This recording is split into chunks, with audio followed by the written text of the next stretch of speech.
सोचिए जरा, हमारा ये ग्रह अंतरिक्ष के इस अनंत विस्तार में तैरता हुआ एक चपटा गोला यानी ऑब्लेट स्फेरॉइड है।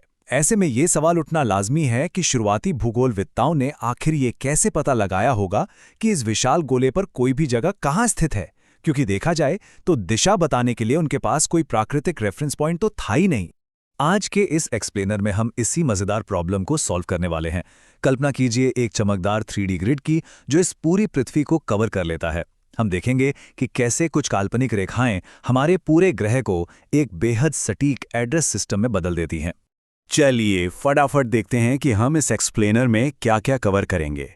हम एक खाली कैनवास से शुरू करके पृथ्वी की रेफरेंस प्रॉब्लम को समझेंगे, फिर अक्षांश और देशांतर की मदद से एक ग्लोबल एड्रेस सिस्टम बनाएंगे और आखिर में इनका इस्तेमाल करके टाइम कैलकुलेट करना सीखेंगे। तो सबसे पहले आते हैं भाग 1 पर, पृथ्वी की संदर्भ समस्या और इस ग्रिड की जरूरत। देखिए, क्योंकि एक गोले का कोई किनारा या कोना नहीं होता, इसलिए पोजीशन नापने के लिए हमारे पास कोई डिफ़ॉल्ट स्टार्टिंग पॉइंट नहीं होता और यहीं पर पृथ्वी का रोटेशन हमारे काम आता है। पृथ्वी लगातार पश्चिम से पूर्व यानी वेस्ट से ईस्ट की ओर घूम रही है और इसी घुमाव की वजह से हमें अपने दो सबसे एब्सोल्यूट एंकर पॉइंट्स मिलते हैं, उत्तरी ध्रुव और दक्षिणी ध्रुव। अब चलते हैं दूसरे भाग पर, जहां हम अपनी पहली हॉरिजॉन्टल लाइंस बनाएंगे, जिन्हें पैरेलल्स ऑफ लैटिट्यूड यानी अक्षांश रेखाएं कहते हैं। इमेजिन कीजिए एक ब्राइट चमकती हुई नियॉन रिंग जो पृथ्वी को बिल्कुल बीचों बीच से कट कर रही है। ये हमारी बेस लाइन है, जिसे हम भूमध्य रेखा या इक्वेटर कहते हैं। ये 0 डिग्री पर सेट एक विशाल सर्कल है। और यहाँ ये देखना बड़ा ही शानदार है कि कैसे बाकी सभी हॉरिजॉन्टल रिंग्स भूमध्य रेखा से दूर जाने पर सिकुड़ती जाती हैं। जैसे जैसे हम ध्रुवों की ओर बढ़ते हैं, ये सर्कल छोटे होते जाते हैं और 90 डिग्री पर पहुंचकर सिर्फ एक बिंदु रह जाते हैं।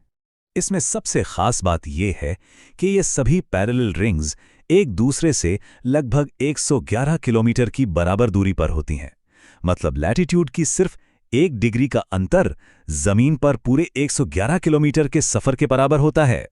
तीसरा भाग, देशांतर रेखाएं या मेरिडियंस ऑफ लॉन्गिट्यूड। उत्तर और दक्षिण तो हमने नाप लिया, पर पूर्व और पश्चिम का क्या? चलिए अपनी चमकती हुई रेखाओं का दूसरा सेट ड्रॉ करते हैं। अगर इक्वेटर हमारा हॉरिजॉन्टल एंकर था, तो प्राइम मेरिडियन एक चमकता हुआ वर्टिकल आर्क है जो पृथ्वी को ईस्टर्न और वेस्टर्न हेमिस्फीयर में डिवाइड करता है। ये 0 डिग्री की लाइन लंदन के पास ग्रीनविच से होकर गुजरती है। अब इस पर ध्यान दीजिए, ये वर्टिकल आर्क्स यानी मेरिडियंस लैटिट्यूड से बिल्कुल अलग हैं। इनकी लंबाई बिल्कुल एक बराबर होती है और ये ऊपर और नीचे यानी ध्रुवों पर आकर एक साथ सिकुड़कर एक पॉइंट पर मिल जाते हैं। चौथा भाग, द ग्लोबल एड्रेस सिस्टम। जब हम इन हॉरिजॉन्टल रिंग्स और वर्टिकल आर्क्स को आपस में मिलाते हैं तो एक परफेक्ट ग्रिड तैयार होता है। इन दोनों का फर्क अब बिल्कुल क्लियर है। अक्षांश ऐसे पैरेलल सर्कल हैं जिनके बीच की दूरी हमेशा फिक्स रहती है। वहीं दूसरी तरफ देशांतर कन्वर्जिंग आर्क्स हैं, यानी इनके बीच की दूरी भूमध्य रेखा पर सबसे ज्यादा होती है और ध्रुवों पर जाके बिल्कुल 0 हो जाती है। इन दोनों को मिलाकर हम इस ग्लोब पर किसी भी स्पेसिफिक लोकेशन पर बहुत ही आसानी से जूम इन कर सकते हैं। भूमध्य रेखा से दूरी नापने के लिए लैटिट्यूड और प्राइम मेरिडियन से दूरी नापने के लिए लॉन्गिट्यूड का यूज होता है, बिल्कुल इस 28 डिग्री नॉर्थ और 77 डिग्री ईस्ट के पॉइंट की तरह। हमारा आखिरी भाग, देशांतर और समय का 4 मिनट का नियम। आइए देखते हैं कि ये ग्रिड रोजमर्रा की जिंदगी में टाइम बताने के कैसे काम आता है। जैसा कि हम जानते हैं, पृथ्वी 360 डिग्री का एक रोटेटिंग गोला है जो 24 घंटे में अपना एक चक्कर पूरा करता है। इसका सीधा सा मतलब यह है कि हमारे इस ग्लोइंग वर्टिकल ग्रिड की हर एक डिग्री धूप के ठीक 4 मिनट के बराबर होती है।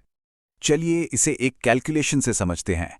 पृथ्वी वेस्ट से ईस्ट घूमती है, इसलिए ईस्ट की ओर जाने पर टाइम बढ़ता है। अगर ग्रीनविच पर दोपहर के 12 बजे हैं, तो वहां से 90 डिग्री ईस्ट में स्थित एक शहर जैसे थिम्पू प्राइम मेरिडियन से ठीक 6 घंटे आगे होगा, यानी वहां शाम के 6 बज रहे होंगे। और इसके बिल्कुल उलट, मान लीजिए हम 90 डिग्री वेस्ट जाते हैं, जैसे न्यू ऑरलियंस, तो हम दोपहर के 12 बजे में से 6 घंटे माइनस कर देंगे, यानी वहां सुबह के 6 बज रहे होंगे। है ना कितना आसान? भूगोल को समझने वालों के रूप में ये सोचना बड़ा ही दिलचस्प लगता है कि सदियों पहले बनाया गया अदृश्य रेखाओं का ये प्राचीन ग्रिड आज भी हमारे मॉडर्न डिजिटल मैप्स और हर स्मार्टफोन की जीपीएस टेक्नोलॉजी की बुनियाद है।